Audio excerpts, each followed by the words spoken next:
Greatest Christian verses that tell us all religions are the same. This is a very important video, and I know most people will react to this. All I ask is that you have the maturity to listen, because it is in everybody's interest.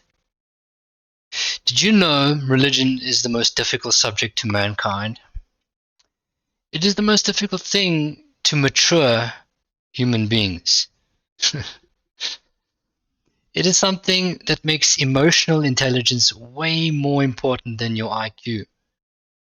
Pay attention to this, because religion is something repeated so extensively that it has become mind-numbing for most people and can be simply annoying because it has been around for so long.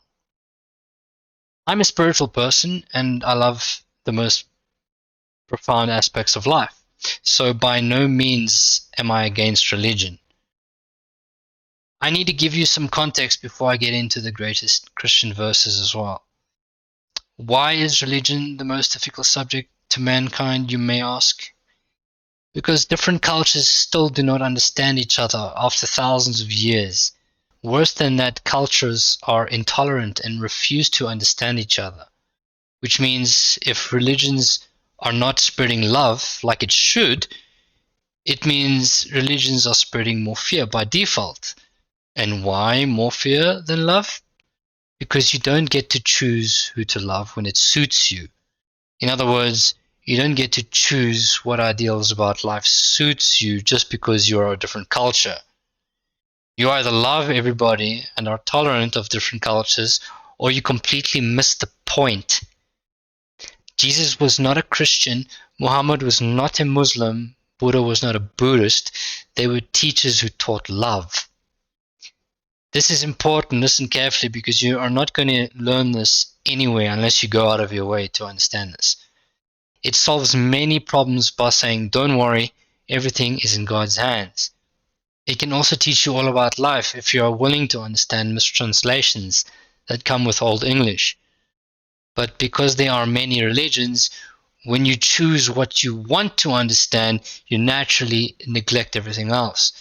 In other words, you fear what you don't understand, as the cliche goes. And why so exactly? Fear shuts down the part of the brain that is designed to think for ourselves and understand life. And without that ability, we look to others to guide and save us. You look to Jesus or Muhammad or Buddha or whomever the prophet is in your religion.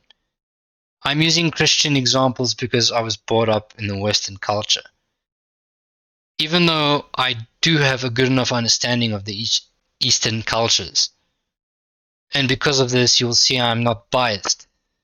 This brings us to the most important verse in the Christian Bible. I am the way, the truth, and the life. And so on and so on. John 14 verse 6. When Jesus said, I am the way, this is capital I am. One of the 7 I am statements of Jesus. Jesus equated himself as the inspirational standard of righteousness, which means he was referring to knowing thyself. Knowing the essence of what I am means. Knowing thyself came before Christianity.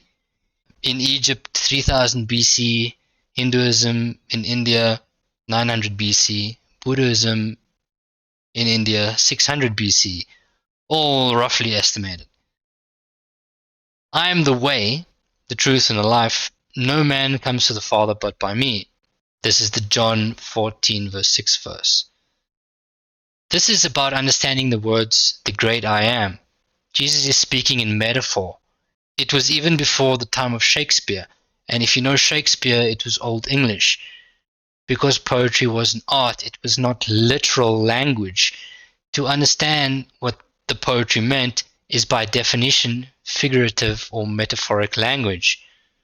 When metaphoric language implies something, it can mean more than what can be put into words. It's the same as doing something for someone you love. You don't have to tell that person you love them because you want to tell them more than just that. Your actions imply more than saying you love them. Jesus, a man who was enlightened, also known as a mystic. The only way to communicate this enlightenment was to speak as a priest. Language thousands of years ago was not as advanced as today.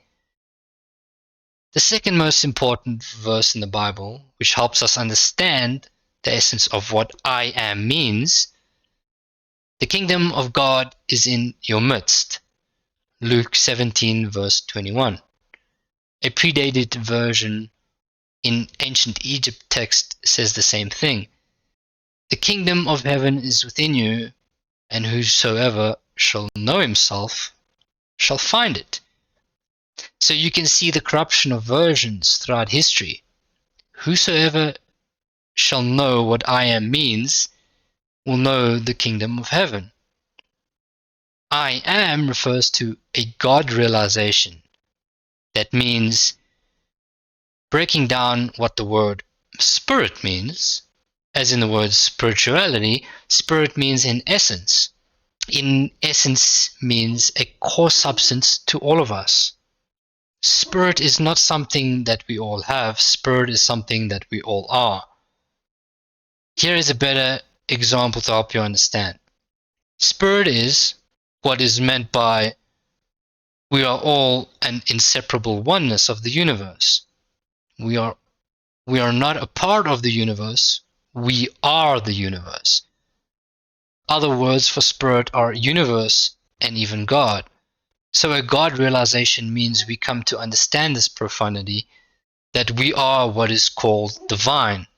So when we go back to the John 14 verse 6 verse, knowing we are all one, knowing we are all love, knowing we are all what is called God, is the way, the truth, and the life. This is not a simple thing. If you can truly appreciate how profound this can be. See, when a verse says, the kingdom of heaven is within you, it can imply so much. If you take it literally and misinterpret that, wouldn't that be a tragedy? If the kingdom of God is within you and you missed it, something right in front of you, simply overlooked, and people are missing it. You are the kingdom of God. You are it. It actually comes down to one simple thing. What was the message that your prophet or Jesus brought to the world? What his message implies and what he says literally is the difference between understanding the message or admiring or worshipping the messenger. So very, very, very important. The flower does not dream of the bee. The flower blossoms and the bee comes. This is a metaphor for saying man does not dream of God, man comes to realize what God is. Do you see what the flower and the bee are implying? It has nothing to do with the flower and the bee. In the same way, it has nothing to do with religion A and religion B. Religion A and B are tools that point to God, that help you understand what God is.